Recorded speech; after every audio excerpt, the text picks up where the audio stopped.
বৃহস্পতিবার মন্তেশ্বর এলাকায় দলীয় কর্মসূচিতে অংশ নিতে যাওয়ার পথে বিক্ষোভের মুখে পড়েন মন্ত্রী সিদ্দিকুল্লাহ চৌধুরী। তাকে কালো পতাকা দেখানো হয়, এমনকি তার গাড়ি ভাঙচুর এবং হেনস্থার শিকার হন তিনি। এবং সমস্ত ঘটনাটা পুলিশের সামনেই ঘটেছে।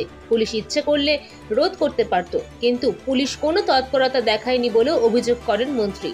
এরপরই পুলিশ সুপারের দপ্তরে গিয়ে সরাসরি অভিযোগ করেন রাজ্যের গ্রন্থাগার মন্ত্রী সিদ্দিকুল্লাহ চৌধুরী এবং দলের উচ্চ নেতৃত্বের কাছে ঘটনার বিষয়ে জানিয়েছেন রাজ্যের ক্যাবিনেট মন্ত্রী তথা মন্তেশ্বরের বিধায়ক সিদ্দিকুল্লাহ চৌধুরী। সিদ্দিকুল্লাহ দাবি করেন তাকে প্রাণে মারার জন্য এই চক্রান্ত করা হয়েছিল এবং সুবিচার না পেলে দল ছাড়ার হুমকিও শোনা গিয়েছে তার মুখে।